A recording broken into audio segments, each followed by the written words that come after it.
El agua para acá, para el mejor. Sí, para que salgas en la película.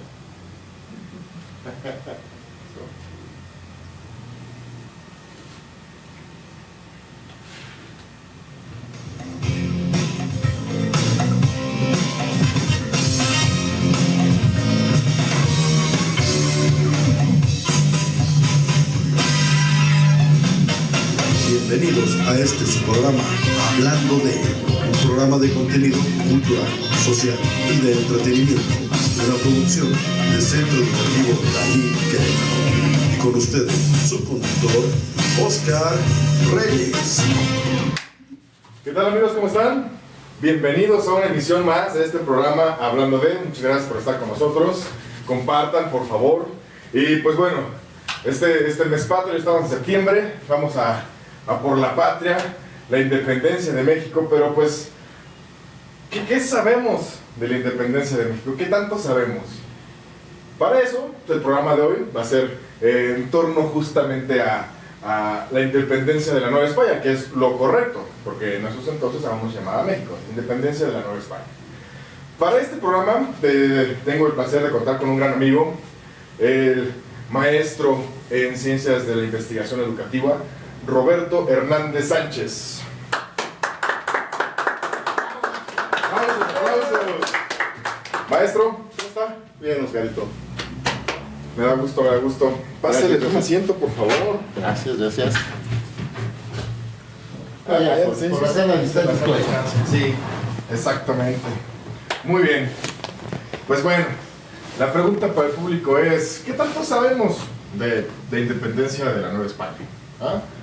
Yo creo que son clases de historia que uno muy vagamente recuerda porque es algo que vio en la primaria, secundaria y pues no es algo como que al mexicano le gusta mucho investigar de su historia, ¿verdad? Claro. Si le gustara investigar de esa historia, que pues, tendríamos un poquito de más evolución social, por así decirlo, ¿no? No es culpa de todos, ¿no? A mí en lo personal me encanta el tema de historia, soy muy fanático de este tema. Y pues yo creo que va a ser una plática bastante amena y divertida, ¿no crees, Astro? Pues esperemos que sí. Hay un dicho que dice que ciudadano que no conoce su historia está condenado a repetir los mismos errores. Sí. Y yo creo que aquí en México no hemos aprendido de la lección. Exactamente. Ya pasaron 210 años y seguimos con la misma burra, ¿sí? Cometiendo los mismos errores.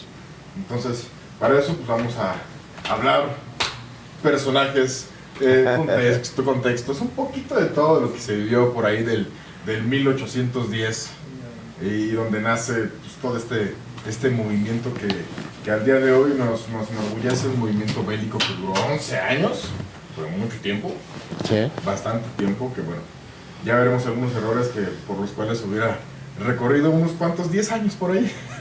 Ni más ni menos. Sí, más o menos. Pero pues bueno, vamos a ver. ¿Cómo parte la revolución es un movimiento revolucionario, pero como tal, ¿cómo parte la independencia de la Nueva España? Hay diferentes contextos sociales que influyen muchísimo para este punto. Contextos como tanto internos como externos que tienen mucho que ver dentro de este movimiento y que orilla a personajes importantes a empezar a querer levantarse en armas para cambiar algunos aspectos, que en un principio no fue lo que buscaban originalmente, ¿no? Así es. Pero pues que se fue dando con el paso del tiempo, ya llega otro personaje por ahí muy importante, del cual hablaremos más adelante, y fue quien busca la independencia real de nuestro bellísimo y soberano país. Bueno, mira, el contexto de la independencia se puede ver desde diferentes ópticas. Lo puedes ver desde el contexto social, Sí.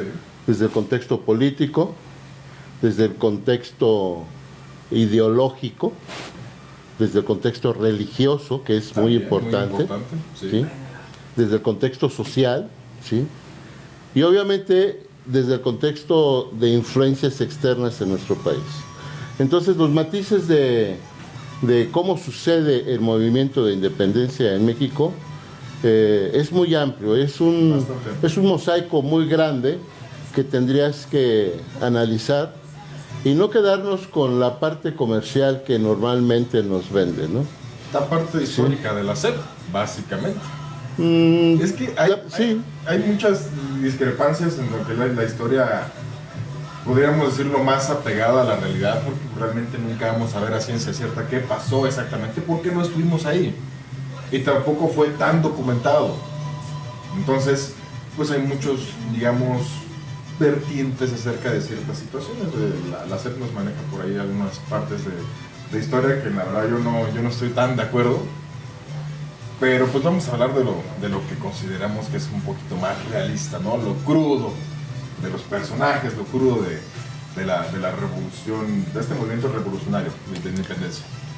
Yo prefiero llamarle movimiento de independencia. Movimiento de Sí. independencia. Bien, por principio de cuentas, yo te tendría que preguntar a ti, Oscar, ¿qué entiendes por independencia? Pues es una palabra bastante amplia. Yo creo que en un contexto, llamándolo, digamos, social político, es no depender de alguien, no depender de otro país, principalmente si estamos hablando de la independencia de México, no depender de un tercer país y que el país sea autosustentable y autosostenible. Yo creo que eso sería un punto principal por el cual podremos partir acerca de independencia en cuestión política. Te hago esta pregunta porque si hiciéramos una encuesta en la calle y le preguntáramos a la gente que qué entiende por independencia, yo creo que encontraríamos una variedad de respuestas equívocas, una gran variedad de respuestas que han sido construidas al paso de los años y de acuerdo a los intereses de las políticas educativas de cada gobierno. Sí, sí. Hay que recordar que cada gobierno trae su propia política educativa y engrandece o ridiculiza a determinados personajes de la historia. Sí, exactamente. Y eso, de alguna u otra forma, pues da partido a que te identifiques con algunos y satanices a otros. Sí. ¿Sí? Entonces, en ese sentido, el concepto de la independencia tiene un abanico tan grande de identidades, de ideologías, de perspectivas, que incluso esta plática, que haciendo honor al programa que diriges, hablando de la independencia en este caso, pues esta plática incluso tiene una connotación muy personal, porque lo que puedas decir tú y lo que yo pueda decir está sustentado en criterios personales. Exactamente. ¿Sí? Meramente. Y en algunos casos en sustentos, ¿no? Porque si a mí me interesa algo, pues me documento y déjame decirte, yo sí hice la tarea, no sé si tú Maestro. la hayas hecho, Bien, claro, ¿sí? Y entonces, cuando hablamos de un tema y queremos participar y queremos criticar, no convertirnos en criticones, que son dos conceptos diferentes, y queremos criticar con sustentos, entonces empezamos a construir una plática rica en conocimientos, Exactamente. en debates, en argumentaciones, ¿sí? Sí. Pero cuando lo hacemos nada más porque tengo derecho a abrir yo lo voy a decir de esta manera, yo soy un poco más agrio, abrir la boca porque Diosito me dio ese derecho y que de mi boca salga lo que de mi mente Maquina. se le ocurre en ese momento, pues eso no es una crítica. No. ¿Sí? No. Y por desgracia nos vamos a encontrar con muchas circunstancias como estas. Por cierto, déjame hacer un paréntesis. Échale. ¿Sí? Y esto para que no tengas problemas si te vayan a censurar. Los comentarios aquí vertidos en esta plática entre el licenciado Oscar y yo corresponden únicamente a la opinión de ambos personajes. Personales, meramente. No tienen partidos ni colores, Absolutamente. ni identidad, ni ideología, y en la cual esté maquilando este diálogo. ¿Sí? Meramente. Dicho esto, yo creo que puedes continuar con, Ya tu, puedo continuar. con tu plática. ¿Sí? Ya podemos hablar de un montón de cosas. La verdad es que sí es muy importante porque muchas de las veces se transgiversa la información y dicen, se está hablando mal de tal cosa y en qué lo sustenta, en qué se sostiene.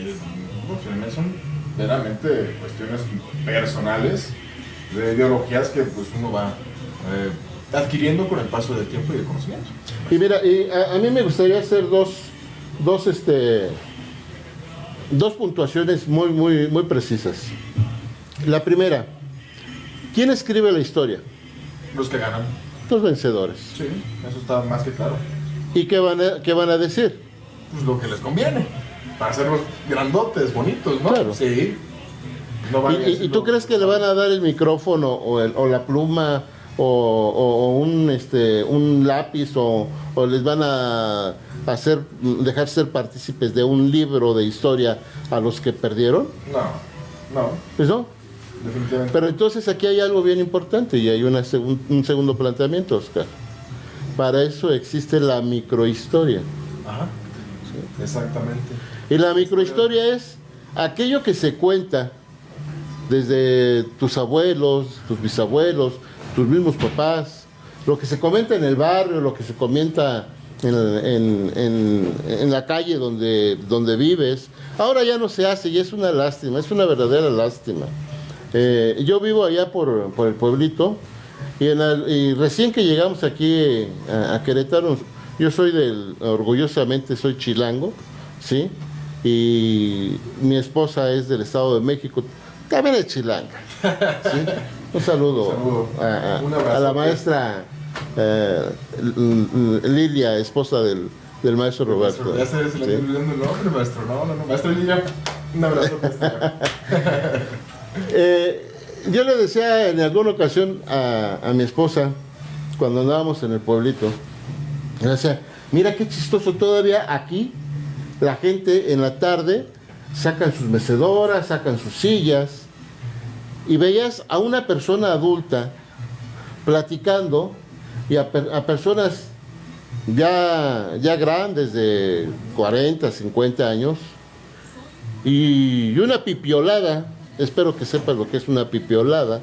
Un montón de chamaquitos. Un montón de chamaquitos alrededor, escuchando lo que decía la abuela, el abuelo. Y en esas pláticas de lo que decía el abuelo o la abuela, ¿sí? Hay mucha información que es rescatada. Sí. Información que quizás no está en los libros, pero forman parte de la microhistoria del lugar donde vives. ¿Sí? Sí. Y si ese lugar donde viviste fue importante para el movimiento de independencia, pues a lo mejor ahí habría que ir a Dolores Hidalgo y platicar con los nativos reales Sí. de Dolores Hidalgo y ver qué opinan del movimiento como tal, ¿sí? Entonces, yo creo que esta parte de que la historia la escriben los vencedores es cierta, pero se puede reforzar con el pensamiento y con la ideología de la microhistoria, de lo que opina la gente en sus propios barrios, en sus propias colonias, en sus propios municipios, en el propio estado, ¿sí? Exactamente. Entonces, eso es bien importante. Entonces, yo creo que esto lo tendríamos que resaltar. Y esto se puede hacer acercándonos con los cronistas municipales, Ajá. ¿sí? Si yo quiero realmente saber la historia del lugar donde vivo, pues me acerco a un cronista y platico con el cronista y que me dé información, ¿sí? Exactamente.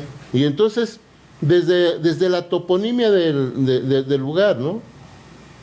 ¿Por qué se llama así el lugar donde vivo? ¿Sí? Y entonces, yo recuerdo ahorita que pongo este ejemplo. Yo soy egresado de la Escuela Normal Superior de Querétaro y en una ocasión el maestro Juan Manuel González, un amigo de la Normal, él empezó a hacer un libro que se llama Toponimia de Querétaro. y me invitó a participar en la elaboración del libro, pero por cuestiones de tiempo no pudimos participar. Pero en algunas ocasiones lo acompañé a hacer investigación de campo. Y me acuerdo que fuimos por acá, por donde está Mopaní, hay un lugar que se llama Chulavista. Ajá. Y de repente llegamos y pues empezamos a preguntar quiénes eran las personas que tenían más años viviendo en este lugar. Y nos presentaron con algunas personas que eran los más longevos del barrio. Y le preguntamos, oiga, ¿y por qué le pusieron Chulavista? Y se para un viejito y me agarra del brazo. Me dice, pues párese aquí y vea. Y de veras una vista preciosa. Entonces tú dices, las cosas tienen sentido cuando empiezas a investigar, cuando empiezas a preguntar. Sí. Cuando le das importancia a esos aspectos pequeños que no fueron contados en un libro escrito por los vencedores o en un libro de la Secretaría de Educación Pública, pero que están ahí y que le dan identidad a esos lugares. Exactamente, Sí. es parte muy importante de la formación social. Claro. Es muy importante. Yo creo que es uno de los ejes centrales que debe tener la formación social, de dónde nace para que tenga su evolución, ¿no? Así es. Ahora, vamos a ver. A ver, producción, por favor, una agüita porque se me está secando aquí la garganta. No te pongas nervioso, No, hombre, para nada, licenciado. Mi cel también para ir para los saludos y esa hojita blanca que está ahí. Sí, esa es la mía. Ahí nomás, no vayas a tirar por ahí las cosas. Gracias, Cris. Muy amable. Guapísima que soy, Cristina. Gracias. Gracias, Cristín. Gracias. Muy bien. Ahora, vamos a analizar. Vamos a hablar de un contexto interno, lo básico. ¿Qué origina el movimiento independentista? Es algo muy amplio, vamos a intentar resumirlo un poquito. Pero ¿qué factores influyen muchísimo para el movimiento independentista nuestro? Mira, para no hacerlo tan extenso, yo diría que influyen dos cuestiones principalmente. Una social y una política. ¿Sí? La social es la inconformidad que tenían los criollos, que eran los hijos de padres españoles Nacidos en la Nueva España. nacidos en la Nueva España, y que ellos pensaban tener los mismos derechos que los españoles nacidos en España. ¿Sí? Y que no era así. ¿Sí? Que no era así. Entonces, si nosotros nos remitimos a la época de la conquista como tal, e hiciéramos una pirámide social, encontraríamos que un pequeño puñado de españoles se fue apoderando de un territorio tan vasto y tan grande como el territorio nacional. Sí. Y en la base de la pirámide había una gran cantidad de grupos indígenas, Muchos. pero bastantes, que estaban a disposición de la conquista de los españoles. ¿Sí? Entonces, esto dio como consecuencia que el imperio español, no puedo decir gobierno, porque estamos hablando de un imperio. Sí. Y permíteme hacer la diferencia entre un país y un imperio. El país es el que se rige bajo un contexto político, ideológico, y social y económico de manera interna e independiente a cualquier otro país. Sí. Y el imperio es cuando ese país se apodera de otros territorios, Para ¿sí? poder empezar. Para poder extenderse y tener control sobre las mayorías, ¿sí? Y entonces, en el caso particular de España, pues ya traía el ejemplo marcado de varios imperios, Sí. ¿sí? Lo que sucedió en Europa la construcción de varios imperios, entre ellos el imperio anglosajón, por ejemplo, ¿sí? Fue una referencia inmediata para que los españoles quisieran tener también su propio imperio. ¿Sí? Bueno, hasta los portugueses se aventuraron. Exactamente. ¿Sí? Y déjenme hacer aquí un paréntesis. Hablando del contexto social que se vivía por ahí del 1810, los nativos, que no les podemos decir mexicanos porque realmente no era México, los nativos, digamos... Diles como es.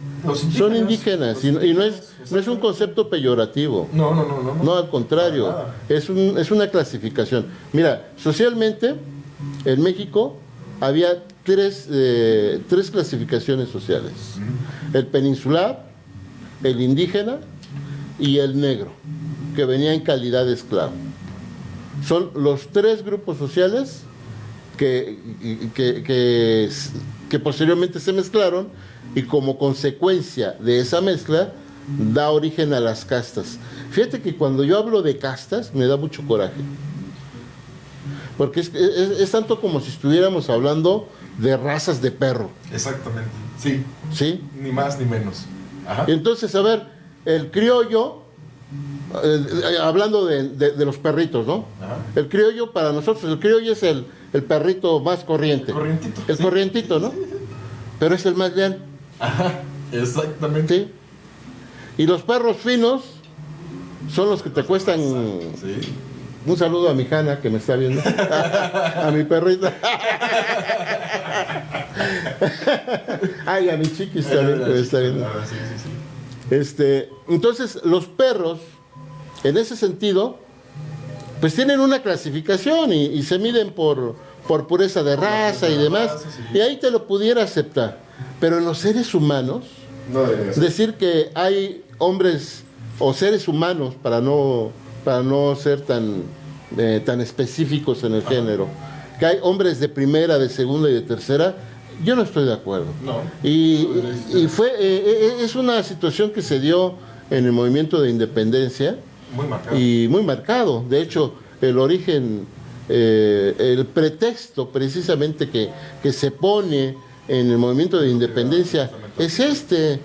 es el de vamos a darle igualdad a las castas. Y 210 años, pues yo te invito a que vayas a la Sierra de Querétaro, que vayas a la Sierra a las Barrancas del Cobre con los tarahumaras, que vayas a Chiapas, con los grupos indígenas de los lugares más apartados de... No vamos tan lejos, tan solo en el mismo centro de Querétaro. Las personas que están en situación de calle, ¿dónde está la igualdad? Y son personas que todo el mundo pasa desapercibidas. Así es. Completamente. Pero bueno, haciendo este paréntesis, estaba hablando justamente desde cuando Hernán Cortés conquista lo que es Tenochtitlán, con la caída del imperio de Tenochtitlán se logra la conquista completa básicamente de Mesoamérica. Al momento los indígenas pierden todo derecho, todo beneficio acerca de su tierra, de lo que les pertenecía. Entonces, de ser dueños de la tierra, pasan a ser esclavos de la tierra. Y estamos hablando del 1521 hasta el 1810, donde los indígenas no tenían derechos de absolutamente nada y pasan a ser esclavos. Entonces, para poder tener por ahí algún tipo de trabajo menos matado, menos esclavizado, tendrían que ahorrar muchísimo tiempo para comprar justamente títulos que les hagan valer, digamos que tienen una descendencia española, para que pudieran tener por ahí una nivelación. Mira, no vayas tan lejos. Aquí mismo, para hacer el aeropuerto de Querétaro, muchas tierras ejidales fueron compradas a peso la hectárea. ¿Sí? Un saludo, Diego, gracias por la oferta que le hiciste al pueblo queretano. ¿Sí? Y muchos de ellos, muchas de esas personas, de estos políticos cínicos, rateros, sinvergüenzas, poca madre, ¿sí? que realmente, con toda la ventaja del mundo, despojaron a gente que realmente trabajaba las tierras, ¿sí? Sí. Y entonces, con el apoyo de gobiernos como el que estaba en su momento cuando se autorizó la construcción del aeropuerto intercontinental de la ciudad de Querétaro, pues se benefició a mucha gente y se perjudicó a muchos más. A ver, entonces, por eso yo te preguntaba, han pasado 210 años, ¿y dónde está la independencia? No. Tú acabas de describir un concepto de la Gran Tenochtitlán, Ajá. ¿sí? Y yo te digo, bueno, 500 años después, ¿qué ha cambiado? No mucho, sinceramente, no mucho. Entonces, mira, Oscar, de aquí la importancia de que seamos críticos al comentario que yo hacía. Muy ¿sí? críticos. Que seamos críticos, que nos demos la oportunidad de ilustrarnos, Sí. que nos demos la oportunidad de enfrentar La realidad. Sí. y de hablar las cosas como son. Sí. Dicen que cada país tiene cada pueblo tiene el gobierno que se merece. Y la verdad es cierta, ¿sí? Esto no pudiera pasar en un país europeo. No, esto en Holanda te juro que no pasaría, en Finlandia no pasaría, en Alemania, a pesar de la dictadura tan grande que tuvieron con Adolfo Hitler, en estos momentos no pasaría. ¿Sí? ¿Por qué? Porque hay sentimientos y derechos humanos persistentes en este momento que le dicen a los gobernantes, no, espérate, canijo, no puedes hacerlo de esta manera. Exactamente. ¿Sí? Pero, ¿Y aquí no? Pero aquí no. Voy a decir algo que, bueno, muy mi perspectiva personal, espero no molestar por ahí alguien que me esté viendo. Pero yo considero que el verdadero cáncer de México, problema number one de México, el cáncer real de México, no es el gobierno. Y por lejos no lo es. Es la sociedad. Y dentro de la sociedad, la ignorancia de la sociedad. Y algo que voy a decir, y voy a aclarar este punto muy grande. O sea, yo no estoy diciendo que la ignorancia sea mala, porque todos somos ignorantes en algo. Es imposible conocer todo. De hecho, nos identificamos más con nuestra ignorancia que con lo que conocemos, porque lo que conocemos, por mucho que sea, es una mínima parte de todo lo que sea y lo que se tiene. El problema es que muchos no quieren salir de la ignorancia. Ese es el detalle, ¿no? Cuando sabemos que estamos mal o nos queremos quedar únicamente con comentarios de vecinos, con alguien que no conoce exactamente el tema y está siendo crítico de ese aspecto y no parte crítica de la situación. Sí. Entonces, de mi perspectiva, considero que es el verdadero cáncer de México, la ignorancia que se puede llegar a tener. Mira, es una consecuencia de la educación pública en nuestro país. Sí. Cada gobierno, cuando entra, trae un proyecto de educación. Sí. ¿Sí? Y ese proyecto lo pone en función a los intereses del partido, del color, de la ideología y de los intereses de quienes están al frente del gobierno. Eso siempre ¿sí? ha sido. Y entonces, cuando te encuentras con gente sin escrúpulos, con gente que no tiene la más mínima honestidad de saber gobernar, pues entonces pues te van a hacer al pueblo como quieran. Sí, como quieran. Mira, yo recuerdo cuando Ernesto Zedillo Ponce de León, antes de que fuera presidente de la República, fue secretario de Educación Pública. ¿Sí? Y me acuerdo que en aquel tiempo se hizo la publicación de los libros de texto, y varios libros de texto venían con horrores, no con errores, con horrores ortográficos. Sí.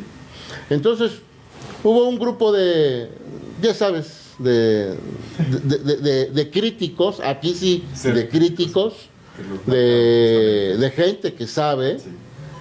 y les marcaron todos los... Y entonces llevaron al Zócalo unos burros, y en los burros pusieron los libros, y se los llevaron al presidente, ¿no? Sí. No vamos tan lejos, esto acaba de pasar en el gobierno de Enrique Sí. Peña Nieto. También en la publicación de los libros de la SEP tenían un montón de faltas de ortografía. Sí. Es la realidad, y es muy cierto. Pero, ¿qué es lo que sucede? Esto sucede porque tú como pueblo lo permites. Sí, definitivamente. Porque tú como ciudadano permites que esto suceda y no levantes la voz. Y no con esto quiero ser subversivo, ni tampoco quiero decir vamos a levantarnos en armas y vamos a... No. Es una crítica personal nada más, es una opinión personal. Y en ese sentido, yo creo que en la medida en que la gente se vaya cultivando un poco más, vaya conociendo su historia, sus orígenes, en ese sentido podrá y tendrá derecho a festejar. Sí.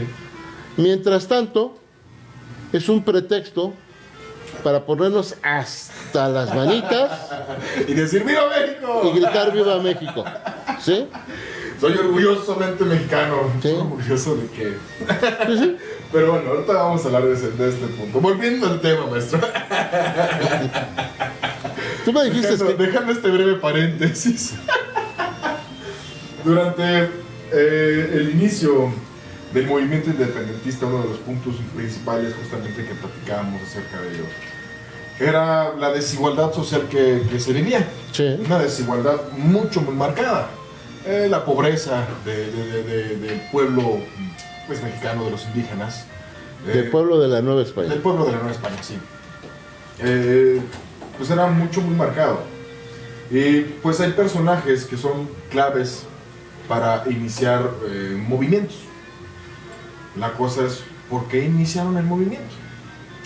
Hay puntos que quisiera meter como un pequeño introducción acerca de, y aquí va una perspectiva muy personal acerca de por qué se inicia. Es que todo tiene que ver con historia. Pues sí. Cuando se inicia el movimiento independentista, quien estaba a cargo de la educación del pueblo, y bueno, no de todo el pueblo, de ciertas castas, era la iglesia. Entonces quien se encargaba justamente de impartir las clases eran curas, quienes estaban normalmente al frente. Por ejemplo, Miguel Hidalgo fue rector de diferentes universidades, que bueno, en su momento ya lo vamos a hablar un poquito más adelante. Fue catedrático. Catedrático, sí. Y de ahí viene la palabra cátedra, justamente, para que lo sepan. Cátedra. ¿Quién sabe quién te lo dijo? La palabra cátedra viene porque justamente las clases se impartían en las catedrales. Por eso se decía que se iba a dar. ¿Y qué clases se daban en las catedrales? Pues eran clases en torno a la religión, muchas de ellas, y en torno al gobierno que se vivía en esos momentos, ¿no? Mira, Diferenciación de en un principio se les llamaban trilliums y posteriormente se le llamó quadrillium. Quadrilliums, ¿no? Sí. En trilliums eran tres disciplinas o líneas de educación. Una de ellas tenía que ver con la educación, la segunda tenía que ver con las ciencias y la tercera tenía que ver con el idioma, que en este caso era el latín. ¿En latín? ¿Sí? Aparte del español tenías que saber latín para ser una persona educada. ¿Sí? Culpa, exactamente. Y de ahí vienen los famosos trillium y los quadrillium. Los quadrillium es cuando empiezan a meter las ciencias, ¿sí? Como parte de la educación. Ajá, exactamente. Ahora, quiero hacer otro breve paréntesis. Lleva Se nos muchos van a ir paréntesis. maestro. Voy a agregar un poquito acerca del contexto de la Edad Media porque tiene que ver en este aspecto. Durante la Edad Media, la Edad Media fue un fenómeno que pasó únicamente en Europa, donde la Iglesia Católica se encarga de invadir básicamente todo el continente europeo para adoctrinar a las personas, ¿no? A tenerlas en su visión y todo esto. Y de aquí vienen partiendo muchos puntos, como lo que vamos a mencionar un ratito acerca del contexto del bien y el mal. donde lo bueno es el cielo y lo malo es el infierno. Se los comento rápidamente porque más adelante lo vamos a ver justamente en la guerra con los gachupines en la Lóndiga de Granadita. Ahora, en este punto, los contextos se vivían muy marcados hacia la cuestión religiosa, que fue quien logró que partiera el oscurantismo de la Edad Media, que duró ni más ni menos que 10 siglos. 11. 11. 1100 años perdidos en la humanidad. Era absolutamente tirados a la basura. Así, no hay nada que se pueda rescatar de ahí, absolutamente nada. Más que el contexto de bien y mal. Eso se queda completamente claro. A la llegada del siglo XVI viene el Renacimiento en muchas partes de Europa, pero no en España. Para nuestra mala suerte, porque fue el país que nos conquistó. Entonces, se supone que para el siglo XVI ya debería de haber terminado lo que es la Santa Inquisición. Ya no estaba funcionando en muchos lugares y con el Renacimiento llegan muchos, digamos, impulsos hacia acerca de todo lo artístico, lo social, en la parte de la liberación de la religión y en la cuestión de las ciencias, mucho apoyo a la investigación. Entonces, de hecho, eso se caracteriza justamente el Renacimiento, ¿no? Ahora, cuando España invade México, pues viene cargado con todos los ideales de la Edad Media, desafortunadamente, ¿no? Entonces, la Edad Media podríamos decir que sí nos afectó en España, digo, en la Nueva España, directamente. Déjame hacer un paréntesis, como tú dices. Nada más, ¿Viste, cargo? como pecata minuta, ¿sí? El tipo de sanción o de control, lo que se le llamó la Santa Inquisición. Bien dices tú que el último país en deshacerse de esto fue España, pero déjame hacerte una aclaración, ¿sí? Nicolás Copérnico fue víctima de la Santa Inquisición. Fue víctima de la Santa Inquisición. Sí.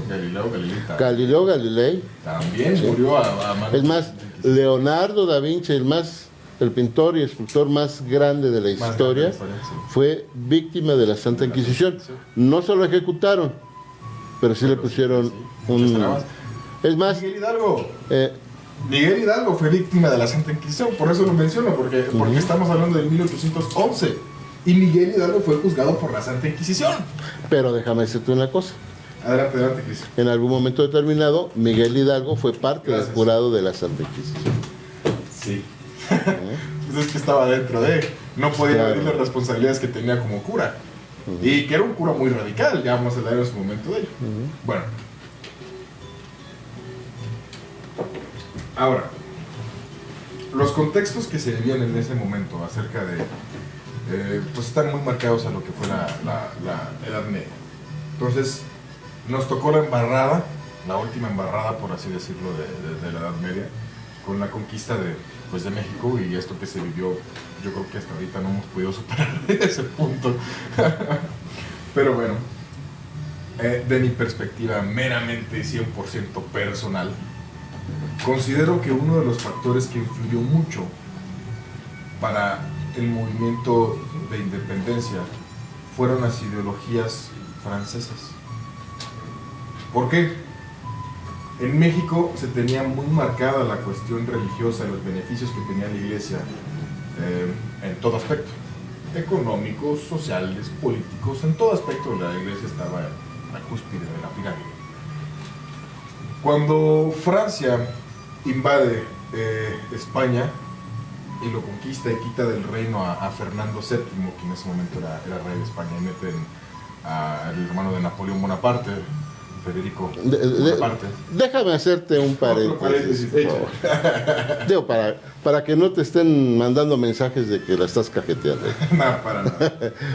En cierta medida tienes razón, pero hay que enfocar bien el comentario. Mira, en efecto, los franceses empiezan a tomar el liderazgo en Europa, sí, y es el primer país que lleva a cabo su movimiento de revolución Exactamente. y derroca, fíjate muy bien, el pueblo derroca a su propio monarca. Ajá. Dice, vale, a la fregada, ya no queremos de ti. Y matan al emperador francés. Sí. Y en esto mucha participación tiene Napoleón Bonaparte. ¿Sí? Esto se da en el año de 1808. ¿Sí? Y entonces surge lo que se conoce como la Revolución Francesa. Exactamente.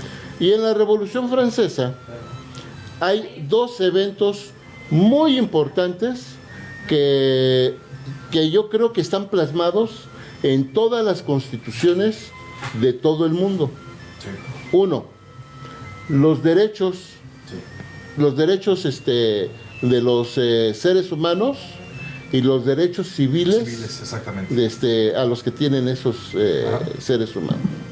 Entonces, esto da origen a que el movimiento de la Revolución Francesa sea una especie de parteaguas, por aquí es la línea, y entonces muchos empiezan a voltear a ver ese movimiento. Pero muchos otros no. Y en el caso particular de Francia, con esa fuerza que adquiere, Francia decide invadir a España. Estamos hablando de 1808. 1808, ¿sí? sí. Y no era Fernando VII, era Carlos IV, el que estaba como rey de España. Carlos IV fue papá de Enrique VII. ¿Sí?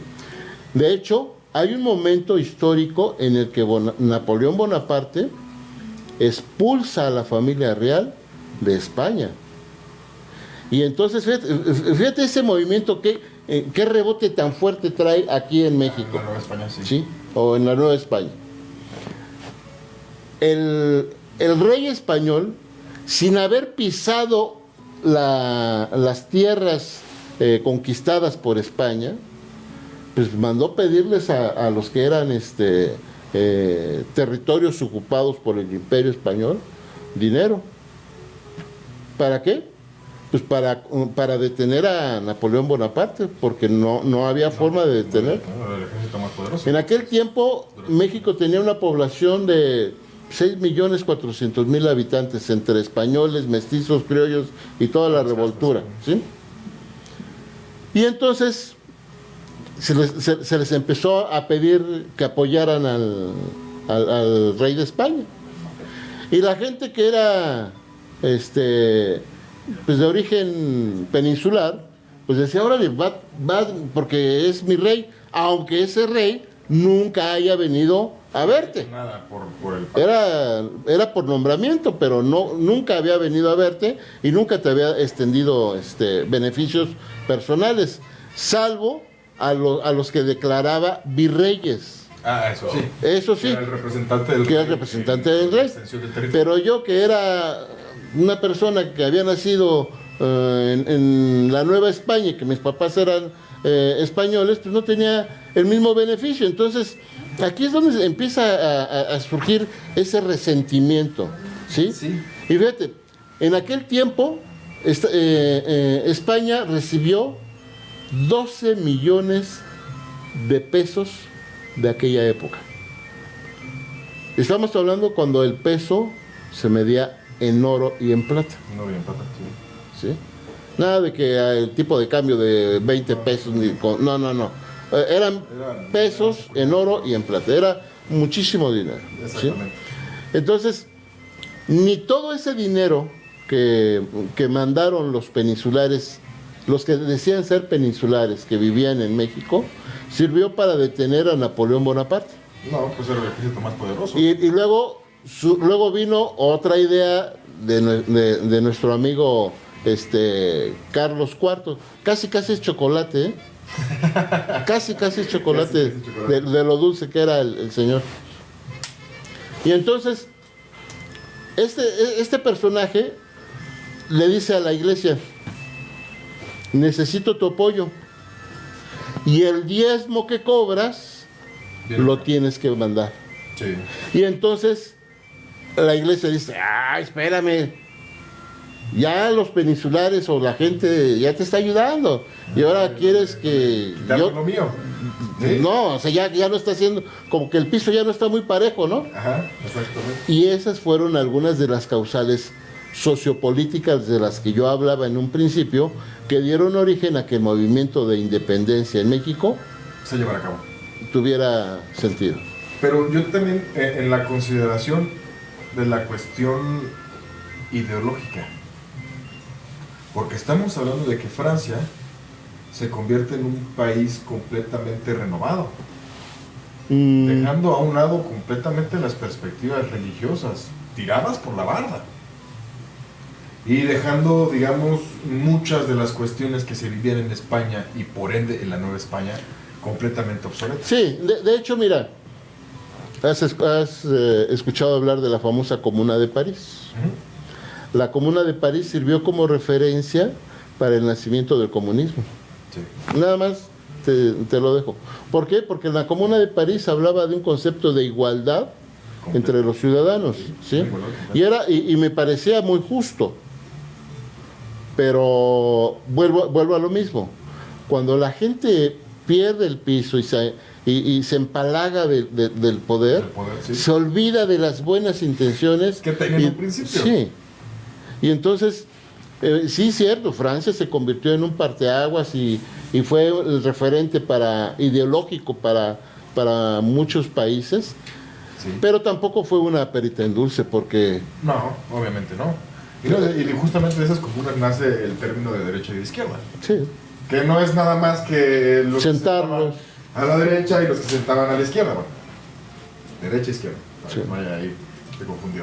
Sí, en el Pues de ahí nace Parlamento. el término, justamente, de cuando se sentaban a la derecha del que estaba en el poder en ese turno y el que se sentaban a la izquierda. Era Se acabó. Pues tienes muchos moscos aquí, hijo.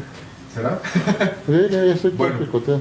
A lo que yo consideraría que es parteaguas fue porque muchos de quienes inician los movimientos, o más bien los que inician el movimiento de independencia en la Nueva España, no tienen el mismo pensamiento que los franceses. Entonces, de mi perspectiva, claro está, no quisieron adaptarse al cambio francés. Oye, hijo, si no quisieron promover un cambio interno, pues ¿cómo iban a aceptar una propuesta Exactamente. francesa? Que viene completamente en contra de todo lo que se pensaba. No vamos tan lejos, vamos a hacer un paréntesis. Actual, México, 2020. ¿Por qué no se han llevado a cabo tantas regulaciones que deberían de llevarse a cabo? No quiero entrar tanto en conflictos, pero hablamos de un matrimonio igualitario. ¿Por qué no se ha regulado? Porque muchas de las personas que están en el poder no tienen esos ideales. Y simplemente van a decir, no, ¿por qué? Porque no quiero. Querétaro es un claro ejemplo de que se dice que somos muy mochos.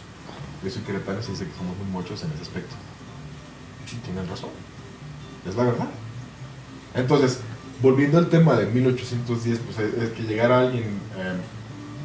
podemos hacerle un contexto. Digamos que suponiendo que de repente llega a Uruguay, por poner un nombre, nos invade, nos conquista y de repente va a implementar todas sus ideas políticas y sociales, no nos va a parecer. Entonces, quienes básicamente hacen los movimientos o las juntas para iniciar el movimiento de independencia de la Nueva España son personas que tienen un buen rango social y político. Personas como Miguel Hidalgo, que era un cura y una imagen muy respetada. Personas como los corregidores, que básicamente, digamos que en comparación serían como los gobernadores en esos momentos. Personas como generales, Allende, Aldama, Jiménez, que tenían poder, pero no comulgaban con las ideas. Mi perspectiva, claro está. Sí. Eso es lo que considero. Mira, Es uno de los puntos el movimiento de independencia es muy claro. Pretende darle derechos a quienes los exigían o que creían tener derecho a tener ese poder. Sí. ¿Sí? Y nunca tomaron en consideración a las bases, en este caso a los indígenas. A los indígenas los utilizaban como carne de cañón. Sí. Sí. Eran a los que mandaban al frente, eran los primeros que morían. Y si tú le preguntabas a un indígena, ¿por qué estás peleando? No sé. Porque el cura se lo dijo porque estaban luchando en contra de los malos. ¿Sí? Ahí es lo que vamos a ver un momento más. Porque el cura les dijo que iban a luchar en contra de los malos. Uh-huh. ¿Y cuál era la ideología en ese tiempo del bien y el mal? Los malos son demonios. Uh-huh.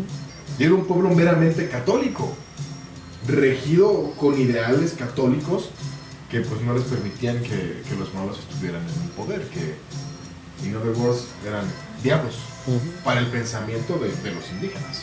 Ajá.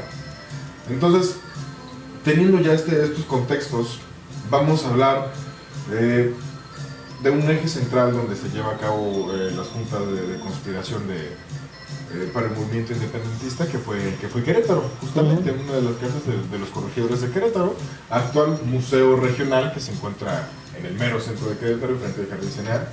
Visítenlo, ahí se llevan a cabo las juntas de conspiración para hablar acerca de cómo podían liberarse en ese momento, porque para esos días ya estaba conquistada España por los franceses. Sí, España por los franceses. Entonces, aquí es algo bien curioso porque hay un personaje que muy pocas veces se habla de él, que es Epigmenio González. A ese chavo sí le fue mal, le fue bien mal. Epigmenio González lleva, ya hay varias delegaciones que tienen su nombre ahí, pero pocos saben de él. Uh-huh. Y hay un cuadro justamente de Epigmenio González en el Museo Regional de Querétaro. Vayan a verlo. ¿Quién fue Epigmenio González? Uno de los precursores de los movimientos de independencia, de las juntas de conspiración. Y fue cachado en diversas ocasiones, o sea, pero fíjense bien, cuando capturan los que estaban haciendo la revuelta y las juntas de conspiración, que era traición a la corona y se pagaba con la vida, todos dicen, no, yo no sé, yo iba pasando por ahí, yo no supe nada, yo no tengo nada que ver con las juntas de conspiración. Y Epigmenio González es el único que dice, sí, estaba conspirando en contra de la corona. Sí. Lo encarcelan, se lo llevan a una prisión, y dentro de la misma prisión sigue haciendo juntas de conspiración. Se lo llevan a otra prisión alejada, aislado completamente, se enferma, queda un poquito chueco, queda ya un poquito mal, y de ahí se lo llevan para España. Y cuando se logra la independencia de México en el año 1821, dice Epigmenio González, bueno, pues ya se acabó esto, ya no tengo por qué seguir en la cárcel. Y los españoles le dicen, no, España no reconoce la independencia de México, y lo dejaron todavía 10 años más en prisión. Uh-huh. Imagínense. Peor todavía, cuando regresa a México, va y quiere decir que pues él estuvo dentro de los movimientos originales de independencia. Y dicen, yo fui uno de los precursores de los movimientos. ¿Cuál es su nombre? Epigmenio González. No, es que ya la lista de los padres de la patria ya está completa. Ya, no cuadras. Oye, pero pues es que ya estuve en la prisión. No cuadras. ¿Cuántos Epigmenios González crees que haya en el movimiento? Oh, muchos. ¿Sí? Uno de ellos yo creo que para mí, en perspectiva, debería ser considerado el padre de la patria, y no Miguel Hidalgo, con la disculpa de muchos que se piensan lo contrario, sería Morelos. Uh-huh. Morelos no se le ha dado la carga tan importante que tiene. Y Morelos, yo creo que debería ser considerado el padre de la patria. Sí, desgraciadamente volvemos a lo mismo. Quienes van narrando la historia, quienes van construyendo la historia, se van identificando con una figura política, con una figura ideológica, más familiar, y con una figura hasta de de ¿cómo decirlo? De cierta compasión por la forma de cómo terminó Sí. Hidalgo, ¿no? En el caso de Morelos, pues Morelos basta con lo que opinaba Napoleón Bonaparte, ¿no? Napoleón Bonaparte. El de Napoleón Bonaparte decía, yo con 2 Morelos conquisto el mundo. El mundo. Deme otro. ¿Por qué? Porque Morelos era un religioso, pero era muy inteligente. Bastante inteligente y muy disciplinado. Y fíjate que él se parece mucho a mí. ¿Sí?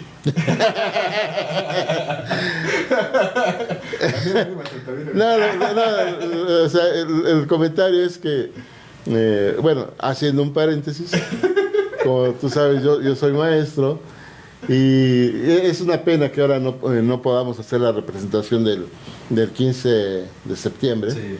pero cada 15 de septiembre yo me llevo mi paliacate y trato de escenificar a Morelos. ¿Sí? ¿Por qué? Porque precisamente esa identidad, esa lealtad, esa convicción, esa inteligencia de saber tomar las decisiones precisas y de saber hacer las tácticas militares sin ser militar, ¿sí? Dio pauta a que el movimiento de independencia fuera ganando fuerza. Bastante ¿sí? fuerza. Y eso le dio mucho impulso al movimiento. ¿Sí? Sí. Entonces, ahora, vamos a se va para quién sabe dónde el Pipirio González y no fue hasta dentro de bastantes años después que un historiador por ahí empezó a recordar la historia digamos, de los vencidos, por así decirlo, y fue cuando se toma en consideración el Pipirio González. Uh-huh. Antes no, pobre sí, fue muy mal.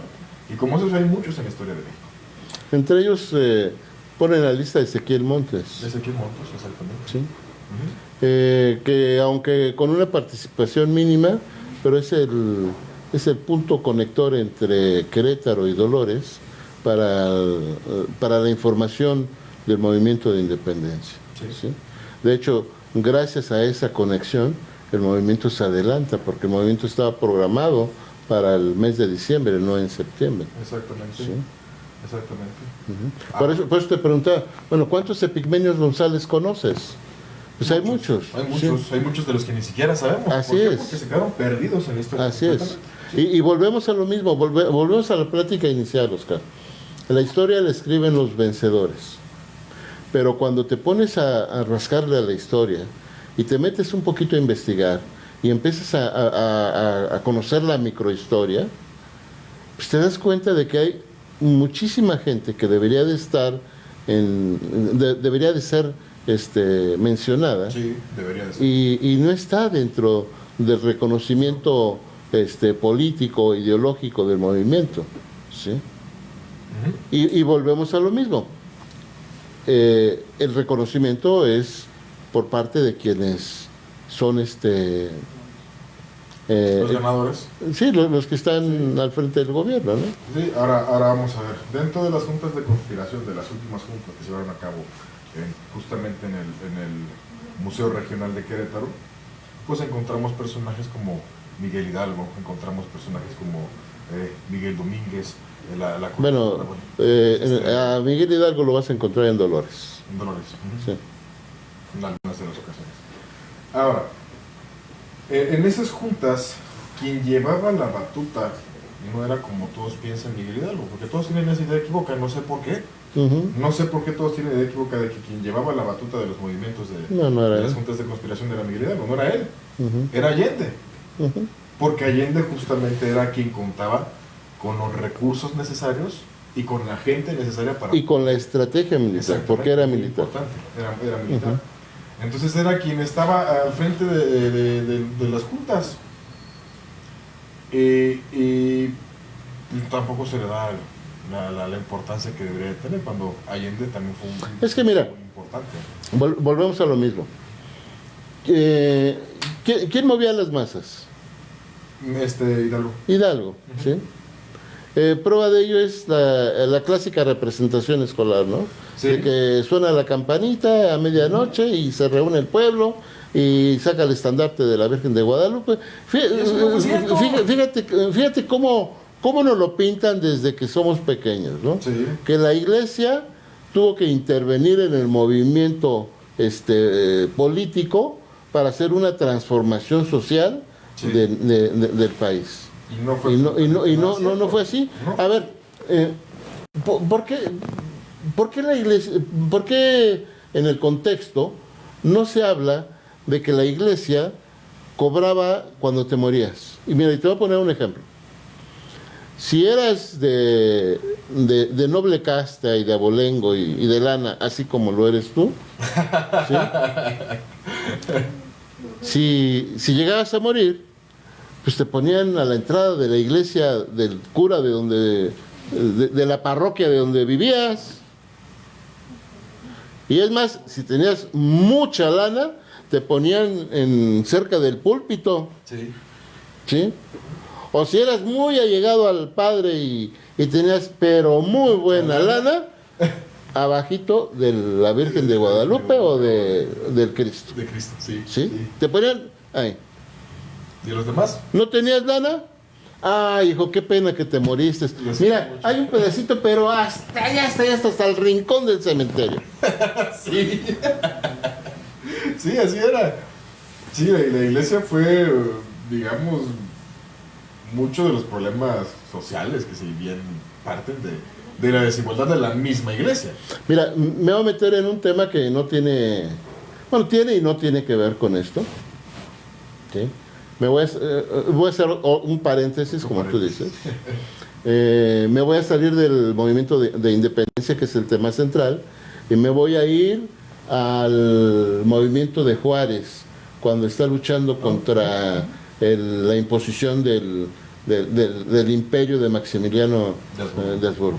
Una vez que se da la captura de Maximiliano y que, como todos sabemos, que es fusilado en el Cerro de la Campana junto con Miramón y con Tomás Mejía, la iglesia sufre uno de los golpes más fuertes que le pudieron haber dado, que es la secularización de los bienes eclesiásticos. ¿Y quién lo hace? Lo hace Benito Juárez. ¿Y por qué lo hace? A ver, analicemos un poquito. Benito Juárez es de origen indígena. ¿Sí? El tío de Benito Juárez era sacerdote. Sí. Y daba clases en una escuela secundaria en Oaxaca. Ajá. Entonces Benito Juárez pues quería estudiar y se acerca con su tío, y pues mi tío es pudiente, es de por aquí, pues me puede echar la mano. Del business, sí. Sí, mi tío es maestro del Dalí, entonces pues ahí me pueden echar el hombro, ¿no? ¿Y cuál? Por ser indígena, nada más por ser indígena, no lo aceptan. Y aquí hay algo bien interesante que pocas veces se habla de la historia de México. Entonces, en aquellos tiempos, empiezan a surgir las logias masónicas en América Latina. Y particularmente en México, hay dos logias que tienen mucho peso. Una es la logia yorquina, que viene directamente de Estados Unidos, que nace en Nueva York, y de ahí el nombre de logia yorquina. Y la otra es la logia escocesa, que viene precisamente de Escocia, de Reino Unido. ¿Sí? Y entonces, estas logias masónicas le dan lugar a Benito Juárez. Pero fíjate qué visión tienen estas personas. O sea, le ven ciertas características de liderazgo, y aparte, pues, chaparrito, prietito, mexicanito.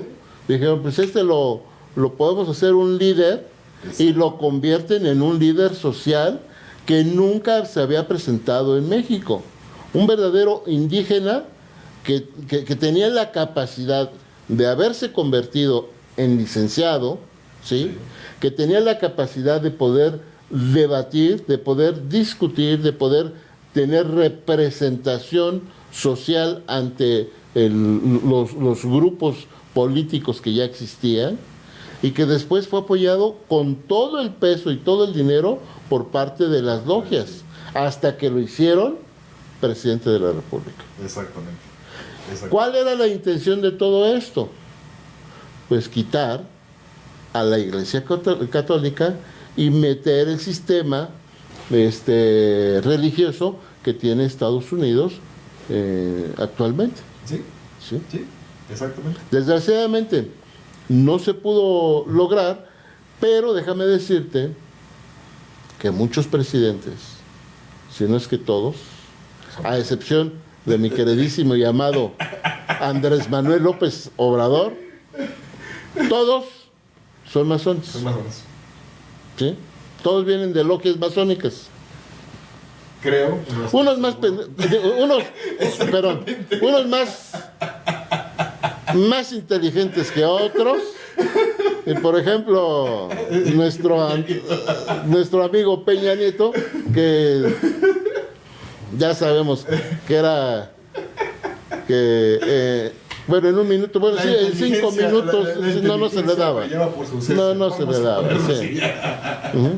Pero aún él es de logias, ¿no? Sí, exactamente.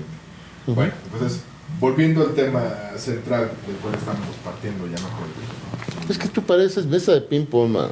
Vas de un lado a otro, ya me confundí, ya no sé ni de qué hablar. ¿En qué estábamos? A ver, pero dime. ¿En qué me quedé, maestro? ¿Ya se me olvidó? A ver, producción, ¿en qué me quedé? No, después de Epifanio González. Bueno, quien estaba al frente de las juntas de conspiración de Allende, porque era quien contaba con los recursos, la estrategia militar, las personas para poder llevar a cabo todo el movimiento. Miguel Hidalgo juega un papel muy importante porque es un cura muy radical, bastante radical, pero es una persona también muy inteligente. Hablaba 4 idiomas, 3 dialectos. Hablaba español, por supuesto. Hablaba latín, que era pues, la puerta obligatoria. En aquel tiempo, para ser cura, tenías que saber latín. Exactamente. Italiano y francés. Estos idiomas lo conectaban con la parte alta de la sociedad. Pero por otro lado hablaba 3 dialectos. Que era Perdón, no son dialectos, son idiomas. Deberían ser idiomas. La diferencia es la gente que lo habla, pero debería ser un idioma. No debería, es un idioma. Es un idioma. Era el tarasco, el náhuatl y el otomí. Entonces, con esto conectaba también con la parte, digamos, baja de la sociedad. Fue un punto muy importante, sí, porque con él hacían una conexión. Así es. Porque él hablaba la parte alta y la parte baja de la sociedad. Entonces, lo que nos une es un punto muy importante, sí lo fue, muy inteligente, muy radical también.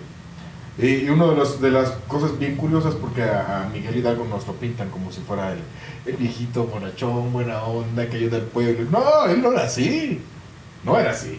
Era un cura sí, pero era un cura completamente radical. Tanto que le causó problemas a la misma iglesia. Claro.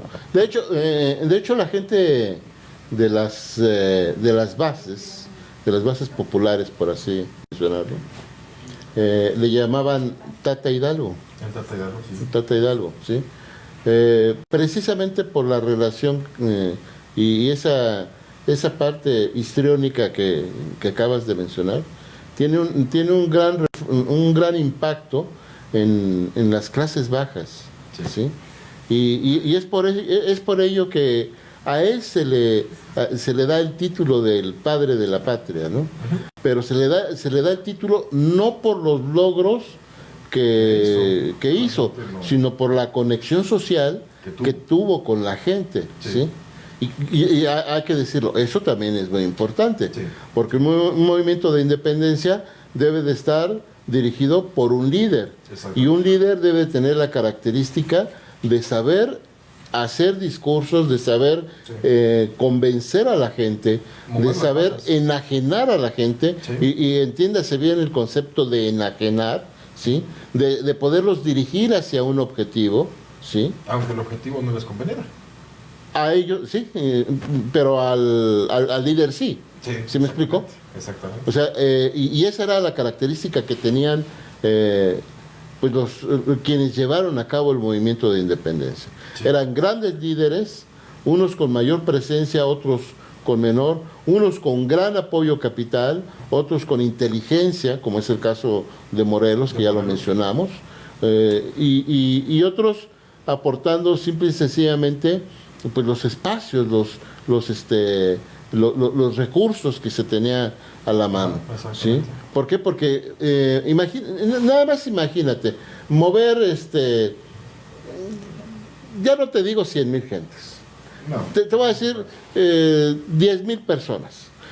Vas a pensar que Óscar Reyes se levanta en armas y dice: estoy en contra del peje y ya junté mis 10,000 seguidores y vámonos a San Juan del Río porque lo vamos a ir a visitar al Palacio de Gobierno en México. A ver, espérate, ¿en qué te los vas a llevar? Sí. ¿Cómo los vas a mantener? ¿En dónde? ¿En qué puntos vas a parar? ¿Dónde te vas a ¿Quién te va a recibir? Entonces, para eso había una logística Impresionante. detrás de ese líder que apoyaba. Y cuando, bueno, esto tiene que ver con la revolución, no con la independencia, pero yo pienso, aunque no está escrito, pero yo pienso que se tuvo que haber dado de la misma manera en la independencia que en la revolución. Había poblados en que de repente decían: pues ahí viene la bola, ¿no? Ajá. Y la bola pues era la gente que venía en la revuelta, Exactamente, ¿sí? en contra de los movimientos. Y pues arrasaba con todo lo que había en un pueblo, Sí. pues para poder seguir manteniendo el movimiento, ¿no? Sí. Y yo pienso, digo, yo no he encontrado un registro personalmente de que diga que así, Que se haya llamado de ese momento, que haya sido de esa manera, pero siendo un poquito reflexivos, Analíticos. se pudo haber dado, No, ¿no? pero de hecho Miguel Hidalgo sí ordenaba los saqueos en algunos puntos. Ah, sí, saqueos, sí, obviamente, porque no se podía sostener todo ese movimiento. Claro. Estamos hablando de que cuando llegan a Cerro de las Cruces eran alrededor de 100,000 personas. Sí. No, es una cantidad impresionante de gente y hay que mantenerlos, hay que darles de comer, hay que tener... Bueno, vamos a eso, ¿no? Ahora, cuando dentro de las juntas de conspiración se encontraba el capitán Arias, que fue finalmente quien delata el movimiento Ujú. con la corona, pues el primero en enterarse viene siendo el corregidor, Miguel Domínguez. Miguel Domínguez, quien entra a avisarle a Josefa, y aquí hay algo curioso que hay que rescatar, ¿no? Llega diciéndole a la Josefa y le encierra en su habitación para que no le haga nada. Pero vamos a ponerlo de un punto de vista crítico, ¿no? ¿Quién en su sano juicio va a encerrar a su esposa para que no le hagan nada dentro de su casa, que todos saben perfectamente que está ahí, para que no le hagan nada? Desde un punto de vista, ¿no? Pero es que mira, hay varias vertientes. Cuando se detecta de que el movimiento de independencia ya está fraguándose, este movimiento, déjame hacerte una acotación. Este movimiento no surge ni en Querétaro, ni en Guanajuato, ni en la Ciudad de México. Surge en Oaxaca propiamente. Fíjate, en Oaxaca. ¿Sí? Surge este movimiento y con gente que no tiene nada que ver con condiciones indígenas, o sea, con criollos, con gente que tenía lana. Como los que acabamos de Sí. mencionar. Entonces surge el primer movimiento que disfrazado de tertulias, Sí, ¿sí? exactamente. De movimiento que nos reunimos en las noches para hacer poesías y ese era el pretexto. De arte, ¿sí? ¿sí? Entonces el primer lugar donde se da esto es en Oaxaca y después se replica en la Ciudad de México y después llega a Querétaro y de Querétaro se va a Dolores. A los regionales. ¿Sí? Es el orden en cómo se da. Ahora, en el caso muy particular del encierro de doña Josefa Ortiz de Domínguez,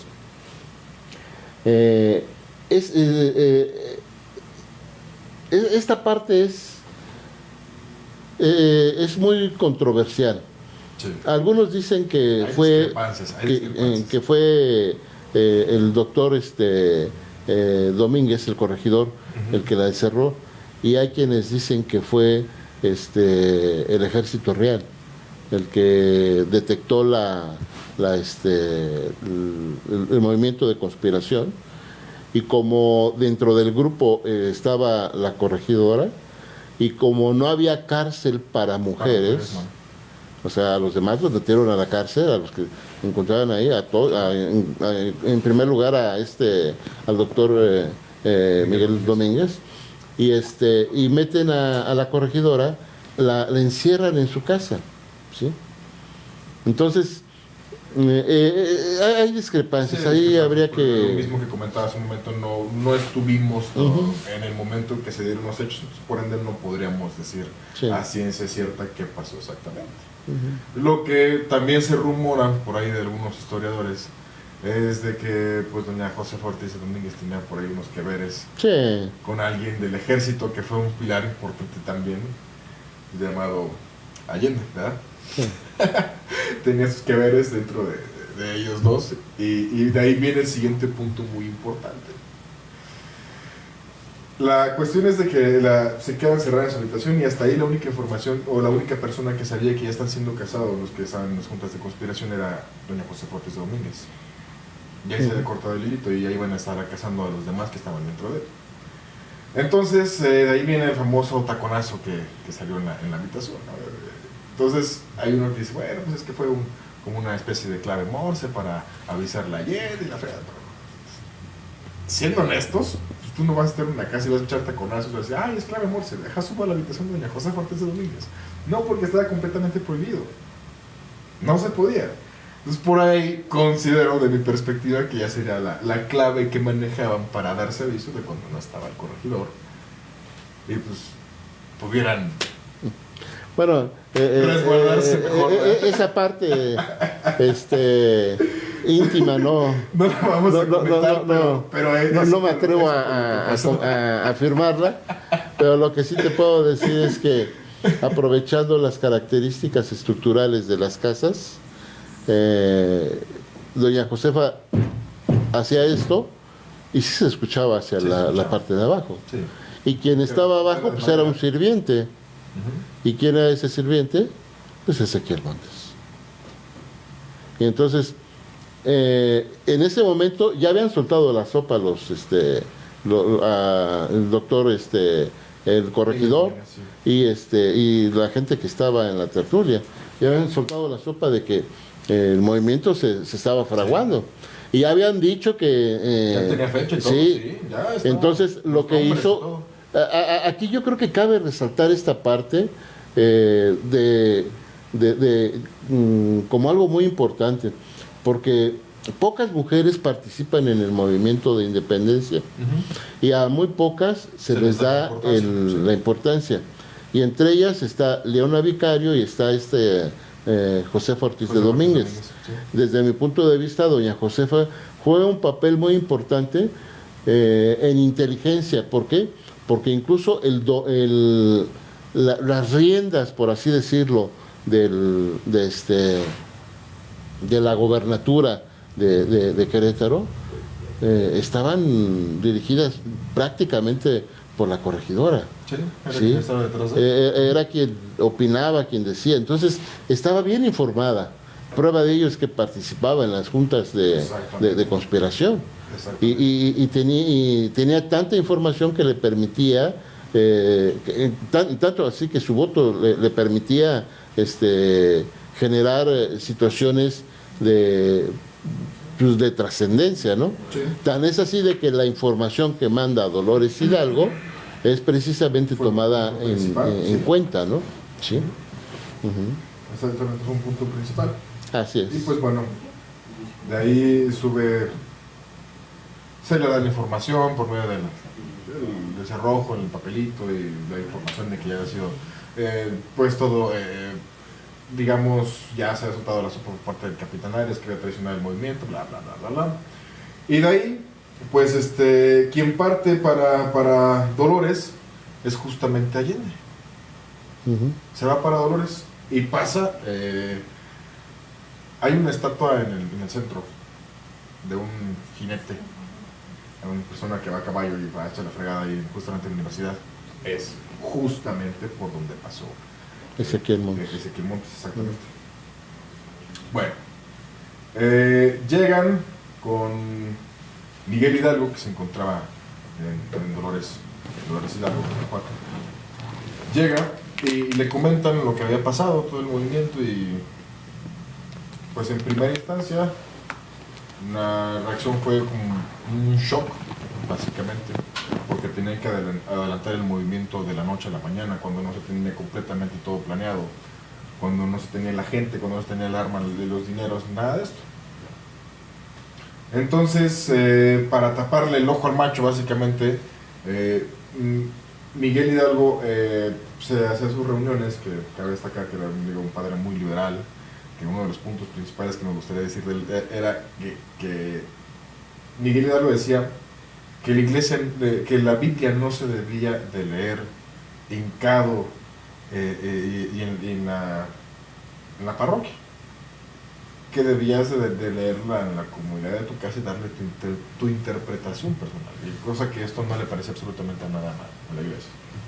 Pero bueno, hacen, digamos, para taparle el ojo al macho, tiene una junta justamente Miguel Hidalgo con alguno de los sociedades de ahí, se pone a jugar baraja, estaba jugando baraja, la fregada, y le pidió prestado 200 pesos por ahí a una persona que pues, ya por ende razones nunca le pudo pagar. Es que las caguamas se habían acabado y había que ir al Oxxo.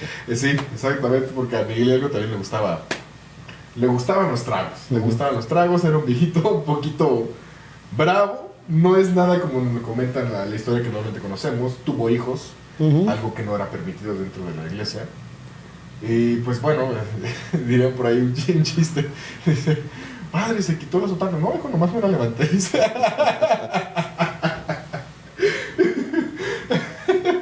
Así le aplicó Miguel Hidalgo varias veces.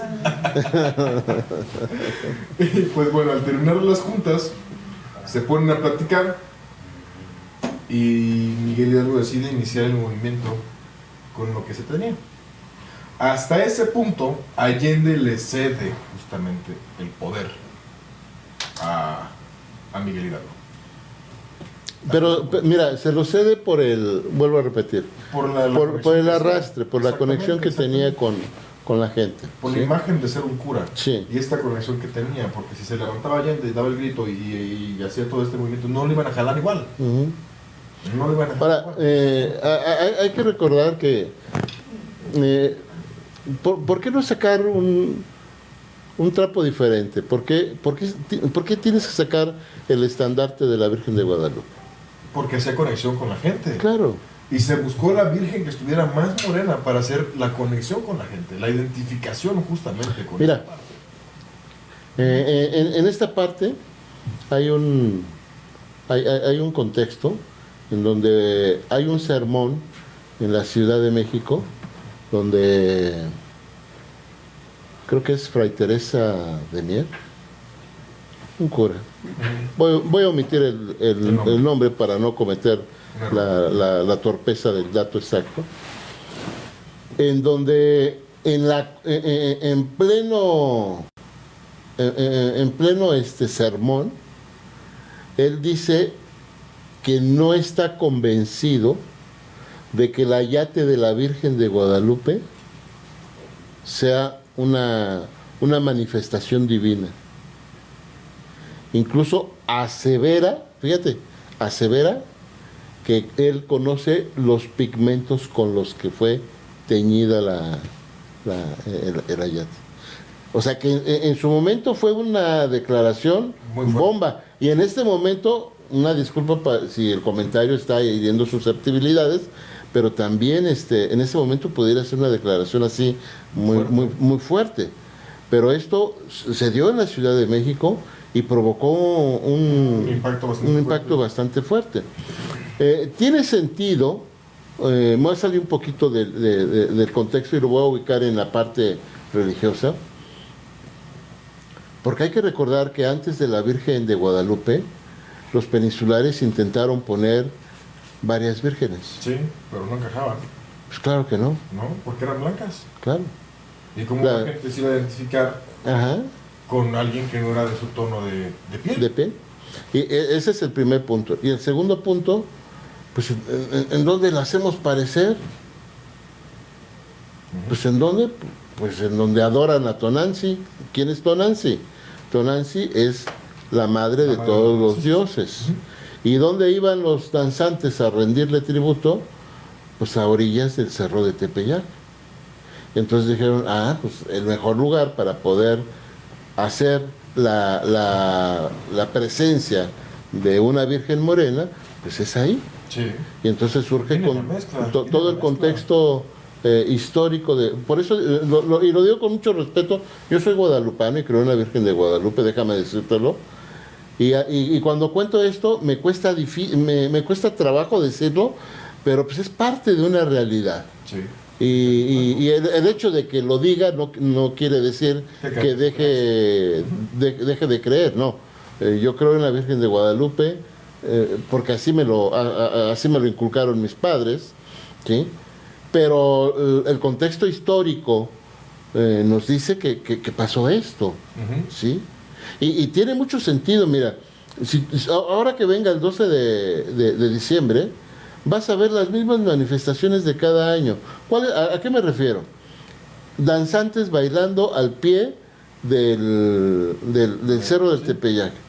¿Y qué nos dicen los medios de comunicación y los cronistas que están narrando lo que sucede?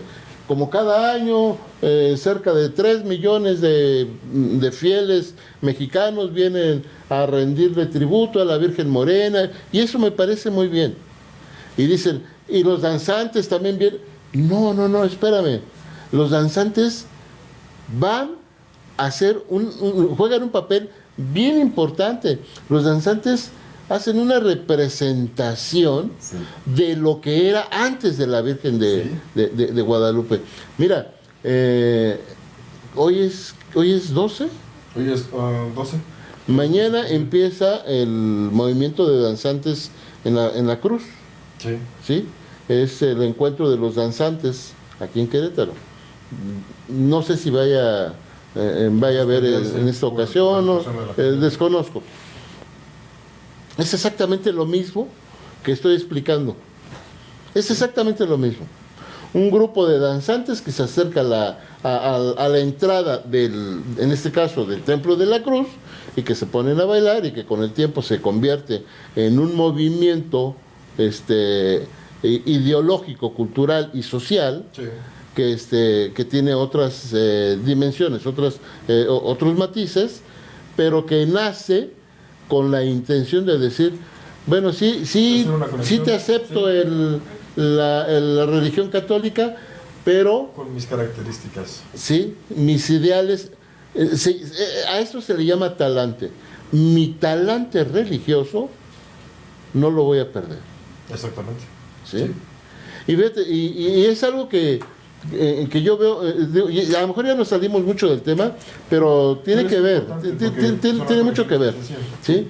A mí me da mucho gusto ver que hay muchos jóvenes que se meten a darle duro a la danzada, aunque no tenga ya la representación original, pero que se atrevan incluso a conocer ciertos cuestiones ideológicas, ciertos ideales del prehispánicos, y que los puedan reproducir muy a su manera, dándole una interpretación personal, pero que les da la oportunidad de poder rescatar esa raíz. ¿sí? Sí. Mira, si nosotros hiciéramos un árbol genealógico de Óscar Reyes y lo moviéramos, seguramente va a caer un indito de ahí. Pues sí, cómo no. Moctezuma. Cuauhtémoc, tal vez. Moctezuma no, Cuauhtémoc. ¿El de la América o No. el gober de Cuernavaca? El gober de Tenochtitlán. Entonces, esa parte a mí me gusta mucho verla. Incluso me gusta compartirla en el espacio donde atiendo la dirección académica. Y me gusta que la gente se vea conectada con ello, ¿sí? Porque nunca vas a perder tus entrañas mientras conserves tu identidad y sepas de dónde vienes, ¿sí? Exactamente, es muy importante. Ujú. Mira, haciendo justamente un pequeño paréntesis en esta parte. En las culturas prehispánicas era muy acostumbrado rendirle tributo a los dioses, a los diferentes dioses que utilizaban por medio de la danza. Muy acostumbrado. Entonces, de aquí parte esta conexión que se hace con los concheros al momento de rendirle, digamos, este baile a la Virgen de Guadalupe, que es una adaptación de Pachamama, de los diferentes nombres que ha tenido, para hacer la conexión con los indígenas en la adaptación de la iglesia en México, justamente en el momento de la llegada de la conquista de la Nueva España. Ujú. Ujú. Ahora, volviendo al tema central del que estamos hablando, cuando se inicia el movimiento independentista, que a Allende le pasa, digamos, el poder a Miguel Hidalgo por esta parte de la conexión social que se tiene, se dice que dio el grito desde el balcón. ¿De cuál balcón? Desde el balcón, toca las campanas y dio el grito desde el balcón. Pues la iglesia donde dio el grito, Hidalgo no tiene balcón. Ujú. No tiene balcón. Vaya, los invito a que vayan a verla, no tiene balcón. Los curas jamás tocaban las campanas. No, a ver, tienen un campanero que lo hacía. Entonces, a ver, vete y toca las campanas. Entonces, ni tocó las campanas ni se subió al balcón a dar el grito. Es completamente. Bueno, mira, yo creo que es una forma de acercar el contexto histórico en este caso a los pequeñitos, ¿no? Sí, es una forma de decirle a los más peques qué fue lo que hizo. A lo mejor si tú le explicas a un niño, mira, las iglesias son tocadas por un campanero y debe de hacer estos movimientos y demás, difícilmente no porque no sean inteligentes, sino porque entonces el niño va a cuestionar muchas cosas, ¿no? ¿Sí? Pero en cambio, si le das una personalidad de héroe a Miguel Hidalgo, pues entonces te vas al mercado Escobedo y hay muchos trajes de Miguel Hidalgo, Sí. más de Miguel Hidalgo que de Morelos, es el más socorrido, ¿sí? Pero es una forma de crear identidad. Hay una cosa también muy curiosa. La verdadera imagen de Miguel Hidalgo no se conoce. No No se sabe quién fue Miguel Hidalgo. No, bueno, sí se sabe. Físicamente o realmente sus facciones Ujú. no las tenemos. Búsquenlo en Google. Vayan a la papelería, compren una biografía, compren una monografía. Sí, una Biografía. lámina, biografía, y van a encontrar diferencias en las imágenes. Búsquenlo en Google y van a encontrar diferencias en las imágenes. ¿Por qué? Porque Miguel Hidalgo no era tan importante como para que lo pintaran en ese momento. No había fotografías, no existían las fotografías, entonces las únicas personas de las cuales se tenían retratos son de las que podían pagarlo, gente importante que podía pagar un retrato. Y Miguel Hidalgo pues no era tan importante como para que se le hiciese un retrato. Entonces, las imágenes que vemos, pues no, lo que conocemos era moreno con nariz ganchuda. Se acabó. Ahí afuera, ¿quién sabe qué más era? Sí, la realidad no sabemos. Algunos lo dibujan regordete, otros lo dibujan muy delgado. No sabemos cómo fue realmente Miguel Hidalgo, pero tenemos la idea de que... Yo creo que aquí el aspecto físico pasa a un segundo término. Sí, Oscar. completamente. Yo creo que lo rescatable son las acciones, la intencionalidad, ¿no? Y regresando a esa intencionalidad, pues yo creo que sin caer en el concepto de ser criticones y ser más críticos que criticones. Sí.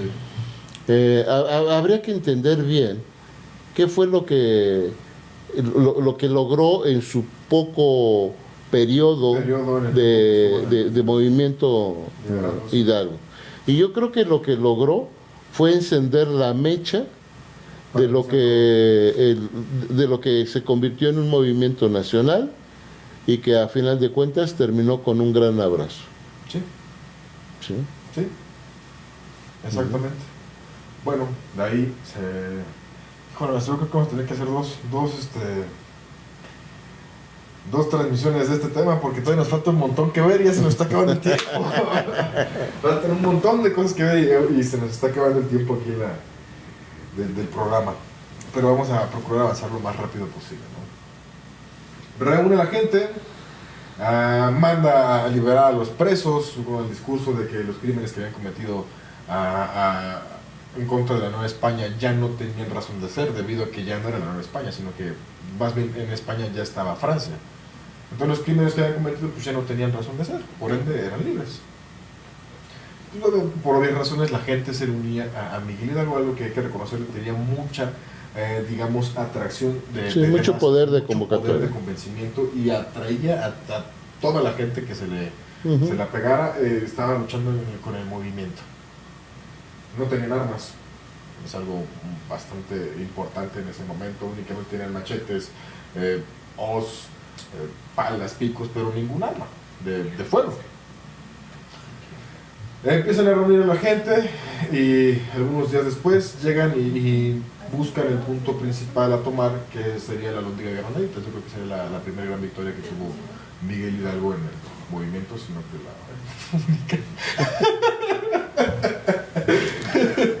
Y tanto como victoria no, porque lo atrapan. Pero bueno. Antes de ello hubo varios encuentros en donde salió victorioso.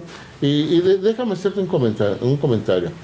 Las grandes victorias no se ganan con armas. no. Se ganan con el corazón y con las ganas de hacer cambios. A eso iba, ¿sí? justamente. Los conceptos ideológicos, el hecho, y vuelvo a insistir, y ahorita voy a hacer un comentario que yo creo que es importante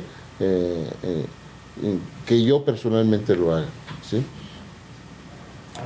Cuando tienes a una persona en la que confías, cuando tienes un ideal en el que lo compartes, cuando tienes deseos de hacer una transformación real, cuando tienes ganas de que las cosas sean diferentes de como lo son en el momento y en el lugar en el que estás viviendo, te entregas. Sí. Y eso genera la transformación. No necesitas tener una bomba atómica para cambiar. A los japoneses les soltaron una bomba atómica y no cambiaron sus ideales, no cambiaron sus pensamientos, los hicieron más fuertes. ¿Sí? A los alemanes les hicieron firmar el Tratado de Versalles en la Primera Guerra Mundial y posteriormente los hicieron firmar que no iban a tener ejército, ¿sí? Y los alemanes, como el ave fénix, se renacieron de la ceniza.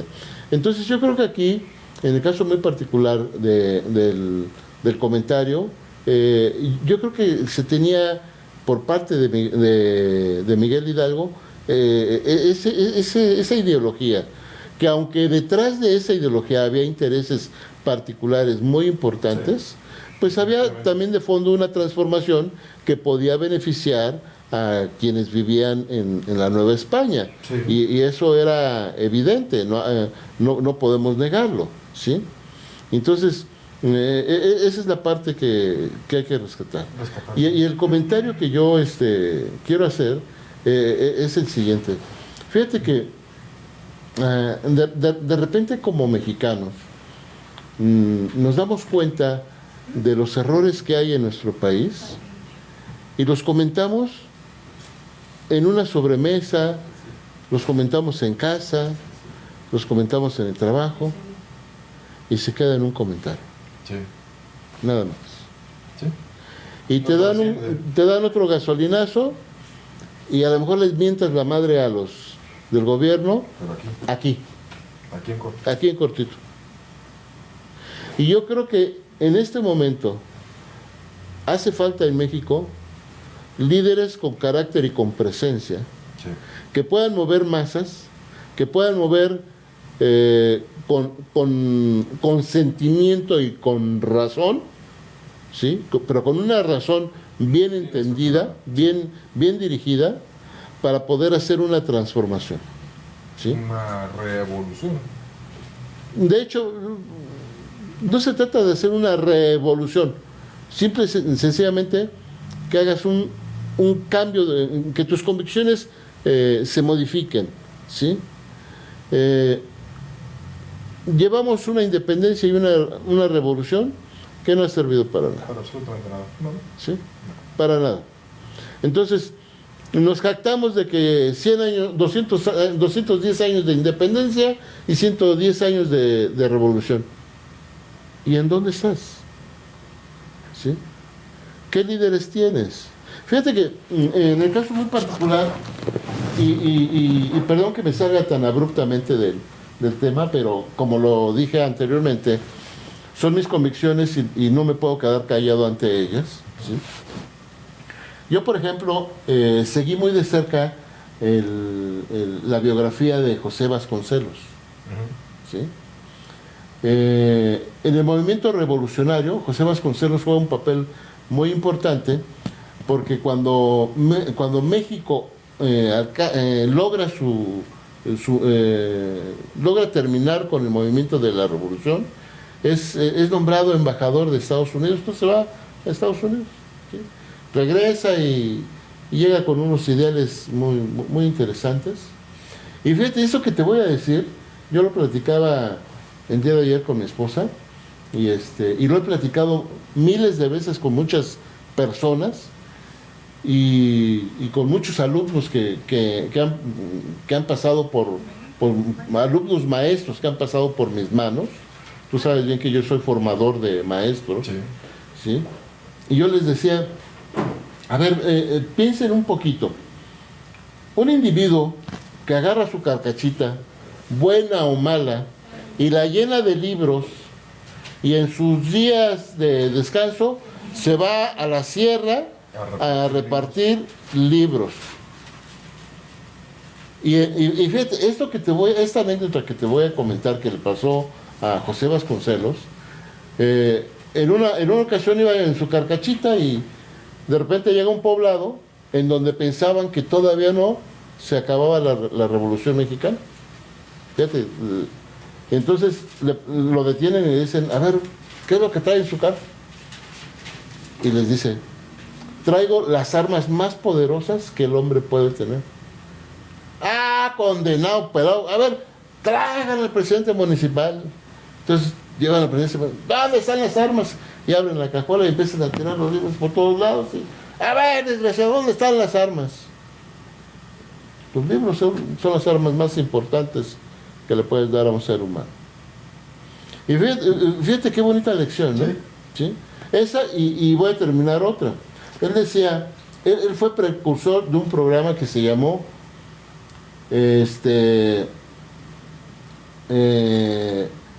Libro, Pan y Jabón.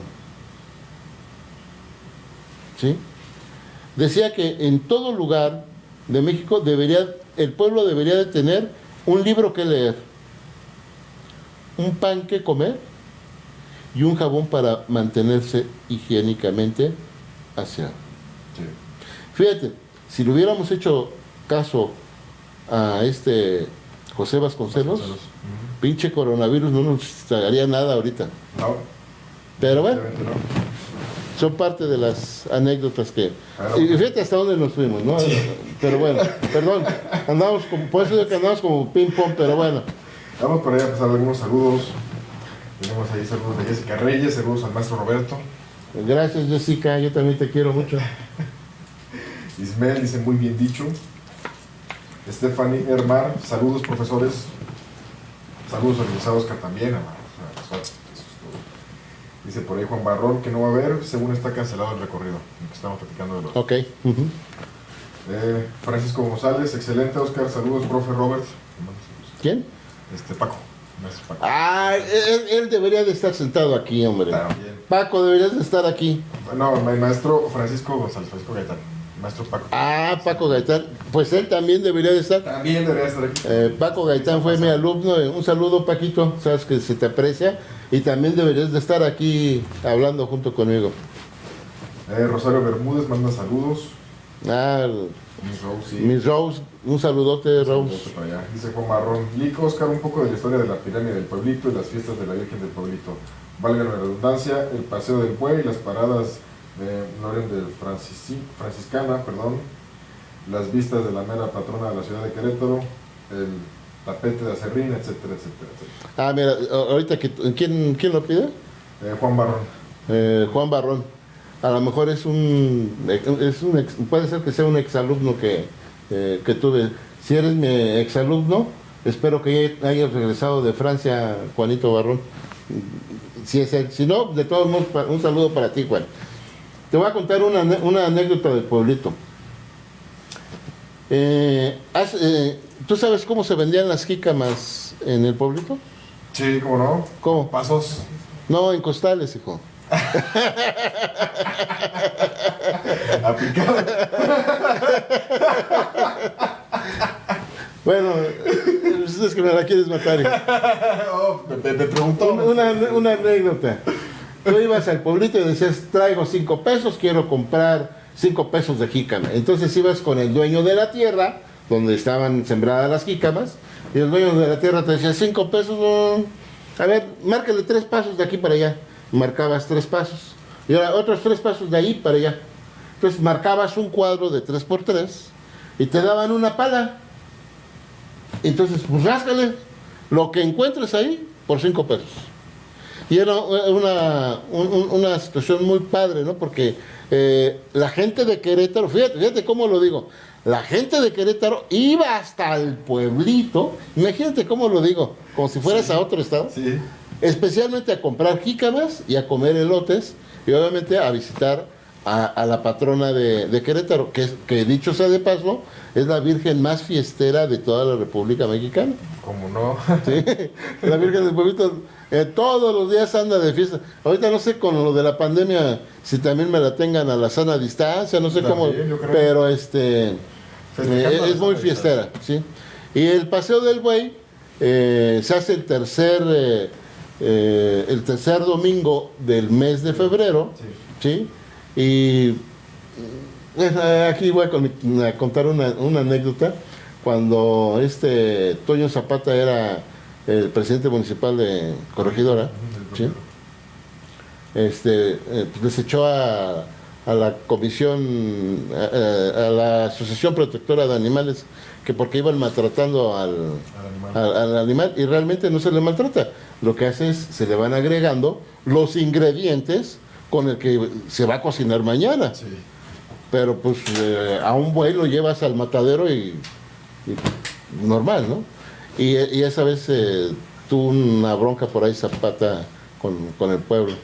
De hecho, él intentó hacer sus fiestas ahí particulares que creo que no le funcionaron, y ahora las fiestas del pueblo siguen siendo llevadas a cabo por el patronato de las fiestas del pueblito de Nuestra Señora del Pueblito. Muy bien, pues maestro, ¿qué cree, maestro? Tengo malas noticias.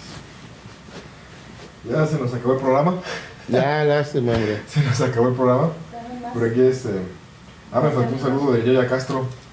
Yeya Caso, Mireya. Y de ella. Saludos, Mireya. Para mí de su bendición que ya está. Gracias. Y pues bueno, yo creo que amenazamos con una segunda parte. ¿Qué le parece, maestro? Pues, mira, contáctate con mi representante y agendamos cita.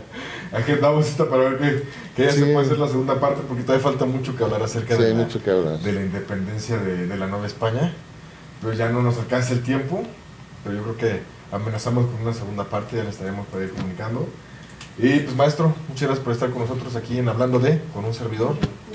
Gracias, Oscarito. Un placer haber estado contigo. y Gracias. pues abrir ese espacio para que las locuras del maestro Roberto pues salgan a flote, ¿no? Casi no son muchas. Casi no son muchas. Bueno, mi estimado público, muchas gracias por vernos, por estar con nosotros. Les mando un fuerte abrazo. Dios me los bendiga. Nos vemos la siguiente semana. Cuídense mucho. Hasta la próxima.